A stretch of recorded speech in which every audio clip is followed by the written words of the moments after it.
In this tutorial, we're going to talk about campaigns. We're going to show you how to add screen type to campaigns, how to add timelines, channels, and how to assign the final output of the campaign to a physical machine, to a station. So first, let's go ahead and define what's a campaign. A campaign is a collection of timelines, resources, screen divisions, components. So all those different items that are used within the Signage Studio are bundled into one single configuration, and that configuration is defined as a campaign.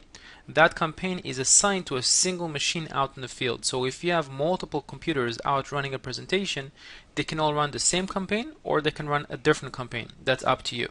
But keep in mind that a physical computer, a physical machine, what we call a station out in the field that's running a presentation, can only run one campaign at one time. So let's go ahead and define a new campaign. Right now we have one campaign called campaign demo. Let's go ahead and add a brand new campaign. So make sure you're selecting the campaign timelines section of the Signage Studio. So let's go ahead and add a brand new campaign. Click on the plus sign over here to go to the wizard. Go ahead and call this our campaign demo 2. Click on next. And over here, if you already have a screen predefined, you can select it from the drop down. We'll just go ahead and define a brand new screen. So click on the create new button. We'll select an HD type screen. So it's going to be 1920 by 1080. And call this our demo screen 2. And click on next. And tell the system to go ahead and generate some screen divisions for us. And click on finish. And now we're back to the campaign wizard. Click on next.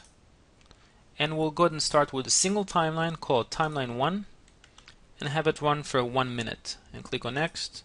And now we'll select the default screen division, so we'll go ahead and select this one over here and click on finish. So as you can see, we have our campaign demo 2 over here to the left.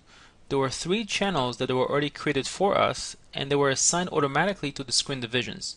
If we select the screen layout, you can see, if I zoom out a little bit, that everything is color coded, so we know that any content is going to run on the blue channel is going to run over here, on the green is going to run over here, and on the red is going to run on the bottom. So everything was pre-assigned for us. Now if, for example, you didn't like the channel assignment and you wanted to create a different channel assignment, you can simply select a particular channel, drag and drop it, and assign it to a different channel.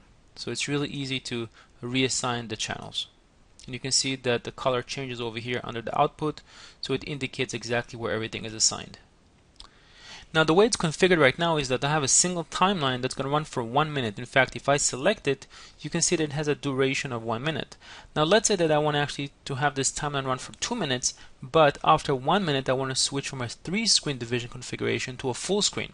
So let me go ahead and zoom out a little bit over here. And you can see that right now it's 1 minute in length, so I'll go ahead and set this to be 2 minutes in length, so my timeline is twice as long.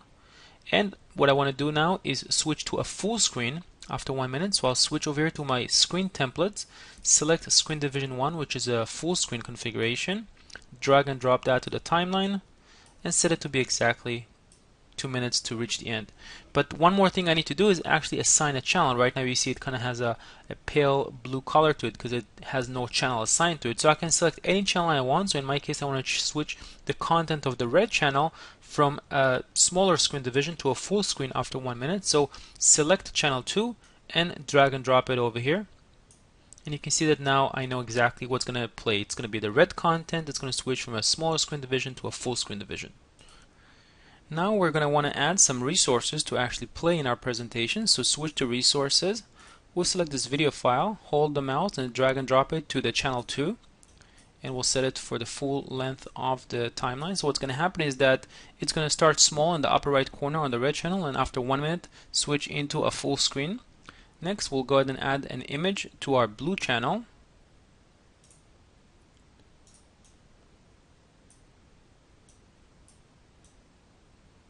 Now if you'd like, you can extend this image to be all the way to the end of the timeline. However, keep in mind it's only going to play for 1 minute because it's only assigned to the blue screen division that plays for 1 minute. And now for the green channel on the bottom, let's go ahead and add an RSS component. So we'll switch to components, scroll to the RSS news, drag and drop that channel 1. You can double click on it to load up its properties, or you can click on this icon right here to edit the item. And we'll set it to be a horizontal. Change the colors and make the fonts a little bit bigger. And now let's go ahead and click on play and watch our presentation. So you can click on the play right over here under the timelines and actually watch what we've built. So you can see we have the video right here, we have the image, and we have the RSS ticker on the bottom. Now let's go ahead and watch what happens when 1 minute is up, and we're going to transition to our second minute. And you can see that the video automatically jumped into a full screen. So next, let's go ahead and talk about having multiple timelines. As you can see right now, we're working with just a single timeline. But if this timeline is, let's say, 24 hours, it would get very long and very difficult to work with. So what we do is we support multiple timelines, and what you can do is you can add more than one timeline to a campaign and control the order or the sequence of these timelines. So let's go ahead and click on the plus sign right here to add a second timeline. We're going to go ahead and name this our timeline 2 and set it to be maybe 5 minutes in length, and click on next. And again, select screen division just like before and click on finish. So what's going to happen is that the system by default will play timeline 1 first, and then when that's over, it will go ahead and switch into timeline 2. And of course over here you can start adding your resources just like before. Now if you wanted to control the order of the playback of these timelines or the sequence, you can switch over here to the sequences module. You can select the timeline that you want and simply drag and drop it to change the order. So now what we've done is we've telling the system to go ahead and play timeline 2 first and then go ahead and play timeline 1. You can also set the repeat. So for example, if I wanted to have timeline 1 play for 5 times before switching back to timeline 2, you can change both the repeat and the order. Now with the campaign, you also have the option to set the timelines to a scheduler rather than a sequencer. So to do that, select the campaign and under its properties, switch over here to the scheduler. You'll notice that the button right here would change to schedules and select it. And then you would be able to select the timeline, drag and drop it to the set date, and set the different parameters on when to actually run the particular timeline.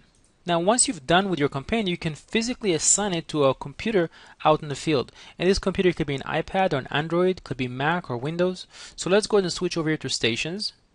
And you can see that I have one station over here right now that's currently off, and I can assign it to the campaign that we've built. So all I have to do is go here from the drop down and select campaign demo 2 and click on file save to push the presentation to that device. So thank you for watching, and if you have any questions, be sure to speak to our support team.